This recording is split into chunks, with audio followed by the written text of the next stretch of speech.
Ayurvedic multispeciality clinic ಸುಮಾರು 200 ವರ್ಷಗಳ ಇತಿಹಾಸವಿರುವಂತಹ ಏಕೈಕ ಆಯುರ್ವೇದಿಕ್ ಕ್ಲಿನಿಕ್. ಮನುಷ್ಯನ ದೇಹದಲ್ಲಿ ಒಂದಲ್ಲ ಒಂದು ರೀತಿಯ ಕಾಯಿಲೆಗಳು ಇದ್ದೇ ಇರುತ್ತದೆ. ಅದರಲ್ಲೂ ಮುಖ್ಯವಾಗಿ ಸೋರಿಯಾಸಿಸ್, ವಿಟಿಲಿಗೋ, ಸಂಧಿವಾತ, ಅಸ್ತಮಾ, ಮಧುಮೇಹ, ಸೈನುಸೈಟಿಸ್, ಪಿಸಿಒಡಿ ಮತ್ತು ಪಿತ್ತಕೋಶ ಹಾಗೂ ಮೂತ್ರಕೋಶದ ಕಲ್ಲುಗಳು, ಗರ್ಭಕೋಶದ ಫೈಬ್ರಾಯ್ಡ್, ಈ ಎಲ್ಲ ಕಾಯಿಲೆಗಳಿಗೂ ನಮ್ಮಲ್ಲಿ ಚಿಕಿತ್ಸೆ ನೀಡಲಾಗುತ್ತದೆ. ನಮಸ್ಕಾರ ವೀಕ್ಷಕರೇ, Kamalam Ayurveda multi speciality clinic ವಿಶೇಷ ಕಾರ್ಯಕ್ರಮಕ್ಕೆ ನಿಮ್ಮೆಲ್ಲರಿಗೂ ಆತ್ಮೀಯವಾದ ಸ್ವಾಗತ. ನಾನು ಮಧುಕಾಂತಿ.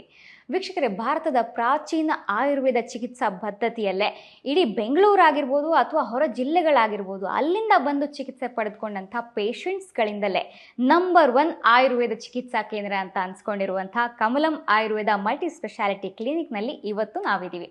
ನಮ್ಮ ಪ್ರತಿನಿತ್ಯದ ಸಮಸ್ಯೆಗಳಿರ್ಬೋದು ಅಥವಾ ಬಹುಕಾಲೀನ ಸಮಸ್ಯೆಗಳಿರ್ಬೋದು, ಇದೆಲ್ಲದಕ್ಕೂ ನಮ್ಮ ಪ್ರಾಚೀನ ಪದ್ಧತಿಯಾದಂಥ ಆಯುರ್ವೇದದ ಮುಖಾಂತರ ಯಾವ ರೀತಿ ನಾವು ಟ್ರೀಟ್ಮೆಂಟನ್ನು ಕಮಲಂ ಮಲ್ಟಿ ಸ್ಪೆಷಾಲಿಟಿ ಆಯುರ್ವೇದ ಕ್ಲಿನಿಕಲ್ಲಿ ಪಡ್ಕೊಳ್ಬೋದು ಅನ್ನುವಂಥದ್ದು ಇವತ್ತು ನಾವು ಮಾತನಾಡ್ತಾ ಇದ್ದೀವಿ.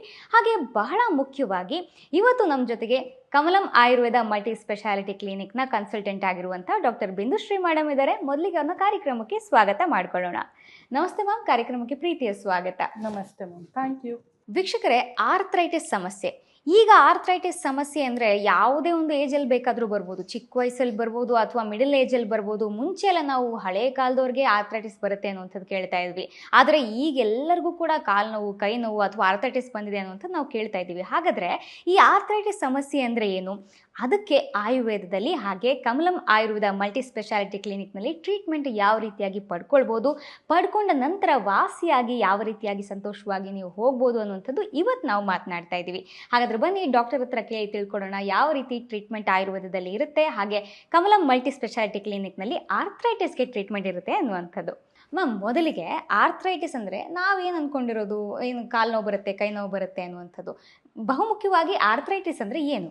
ಆರ್ಥ್ರೈಟಿಸ್ ಅಂದರೆ ಸಂಧಿವಾತ ಅಥವಾ ಆಮವಾತ ಅಂತ ಕರಿತೀವಿ. ಆಮ ಅಂದರೆ ಟಾಕ್ಸಿನ್ ಯಾವಾಗ ಬಾಡಿಯಲ್ಲಿ ಇರುತ್ತೋ ಆವಾಗ ಜಾಯಿಂಟ್ಸ್ ಅಲ್ಲಿ ಇನ್ಫ್ಲಮೇಷನ್ ಆಗುತ್ತೆ. ಆ ಇನ್ಫ್ಲಮೇಷನ್ ಇಂದ ನಮಗೆ ಪೇಯ್ನ್, ಸ್ವೆಲ್ಲಿಂಗ್ ಇವೆಲ್ಲ ಬರುತ್ತೆ. ಇದನ್ನ ಆರ್ಥ್ರೈಟಿಸ್ ಅಂತ ಕರಿತೀವಿ. ಓಕೆ ಮೇಡಮ್, ಈಗ ಆರ್ಥ್ರೈಟಿಸ್ ಬಗ್ಗೆ ನಮಗೆ ತಿಳಿಸ್ಕೊಟ್ರಿ. ಯಾವೆಲ್ಲ ಕಾರಣಕ್ಕೆ ಅಥವಾ ಯಾವೆಲ್ಲ ಟೈಪ್ಸ್ ಆಫ್ ಆರ್ಥ್ರೈಟಿಸ್ ಇದೆ ಅಂತ, ಮೊದಲಿಗೆ ಯಾವ ಟೈಪ್ಸ್ ಆಫ್ ಆರ್ಥ್ರೈಟಿಸ್ ಇದೆ ಅಂತ ನಮಗೆ ತಿಳಿಸ್ಕೊಡಿ.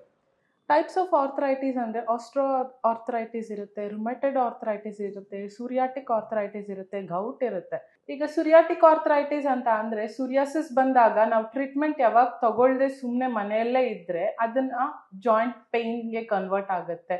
ಆವಾಗ ನಾವು ಏನು ಮಾಡೋಕ್ಕೂ ಆಗೋದಿಲ್ಲ, ಮತ್ತೆ ಟ್ರೀಟ್ಮೆಂಟ್ ತಗೋಬೇಕಾಗುತ್ತೆ.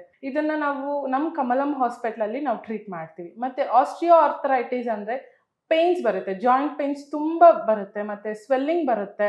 ಇದನ್ನೆಲ್ಲ ಆಸ್ಟ್ರಿಯೋ ಆರ್ಥ್ರೈಟಿಸ್ ಅಂತ ಹೇಳ್ತೀವಿ. ಮತ್ತು ರುಮಟೆಡ್ ಆರ್ಥ್ರೈಟಿಸ್ ಅಂತ ಅಂದರೆ ನಮಗೆ ಆಟೋ ಇಮ್ಯೂನ್ ಡಿಸಾರ್ಡರ್.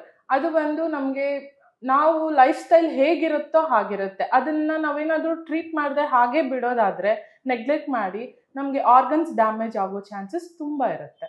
ಇದನ್ನು ರುಮಟೆಡ್ ಆರ್ಥ್ರೈಟಿಸ್ ಅಂತ ಹೇಳ್ತೀವಿ. ವೀಕ್ಷಕರೇ, ನೋಡಿದ್ರಲ್ಲ ಮೇಡಮ್ ಹೇಳಿದಾಗೆ, ನಿಮಗೆ ರುಮಟೈಡ್ ಆರ್ಥ್ರೈಟಿಸ್ ಇರ್ಬೋದು ಅಥವಾ ಆಸ್ಟಿಯೋ ಆರ್ಥ್ರೈಟಿಸ್ ಇರ್ಬೋದು ಅಥವಾ ಗೌಟ್ ಇರ್ಬೋದು ಅಥವಾ ಸೋರಿಯಾಸಿಸ್ನ ಬರುವಂಥ ಸೋರಿಯಾಟಿಕ್ ಆರ್ಥ್ರೈಟಿಸ್ ಇರ್ಬೋದು, ಈ ರೀತಿಯಾದ ಯಾವುದೇ ಆರ್ಥ್ರೈಟಿಸ್ ಇದ್ದು ಕೂಡ ನೀವು ಬಹಳ ದಿನಗಳಿಂದ ಈ ಒಂದು ನೋವು ಹಾಗೆ ಈ ಸ್ವೆಲ್ಲಿಂಗಿಂದ ಬಳಲ್ತಾ ಇದ್ದರೆ ಅಥವಾ ಬೇರೆ ಕಡೆ ಆಯುರ್ವೇದ ಟ್ರೀಟ್ಮೆಂಟ್ ತೊಗೊಂಡ್ರೂ ಕೂಡ ನಮ್ಗೆ ಯಾಕೋ ಸರಿ ಹೋಗಿಲ್ಲ ಅಂತ ನಿಮ್ಗೆ ಅನಿಸ್ತಾ ಇದ್ದರೆ, ಖಂಡಿತ ನೀವು ಕಮಲಂ ಆಯುರ್ವೇದ ಮಲ್ಟಿ ಸ್ಪೆಷಾಲಿಟಿ ಕ್ಲಿನಿಕ್ಗೆ ಒಮ್ಮೆ ಬಂದು ನೀವು ಭೇಟಿ ಕೊಟ್ಟರೆ ಆ ಚೇಂಜಸನ್ನು ನೀವೇ ಅಬ್ಸರ್ವ್ ಮಾಡ್ತೀರಾ. ನಾವು ಇಲ್ಲಿ ಕೇಳಿರುವಂಥ ಪೇಷಂಟ್ಸ್ಗಳ ಒಂದು ಒಪಿನಿಯನ್ ಇರ್ಬೋದು ಅಥವಾ ಡಾಕ್ಟರ್ಸ್ ಹೇಳಿರುವಂಥ ಒಂದು ಅನುಭವಗಳ ಮೇಲೆ ಹೇಳ್ತಾ ಇರೋದು.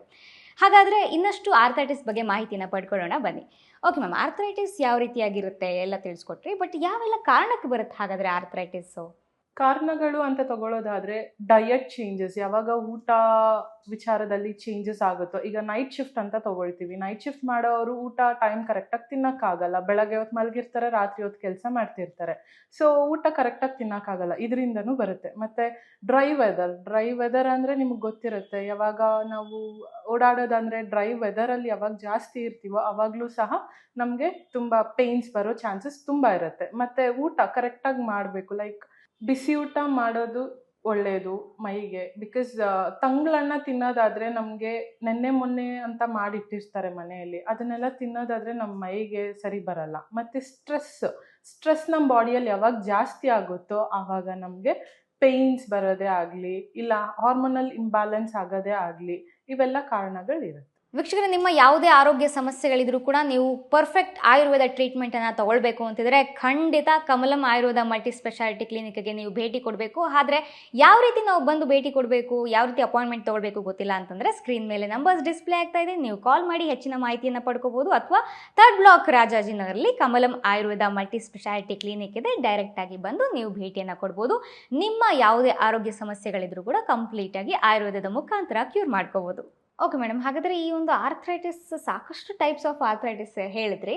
ಯಾವೆಲ್ಲ ಸಿಂಪ್ಟಮ್ಸ್ ಇದ್ದರೆ ನಾವು ಇದು ಆರ್ಥ್ರೈಟಿಸ್ ಅಂತ ಅಂದ್ಕೊಳ್ಬೋದು? ಗುಣಲಕ್ಷಣಗಳು ಯಾವ್ದ್ಯಾವುದು ಈ ಎಲ್ಲ ಆರ್ಥ್ರೈಟಿಸ್ಗಳಿಗೆ?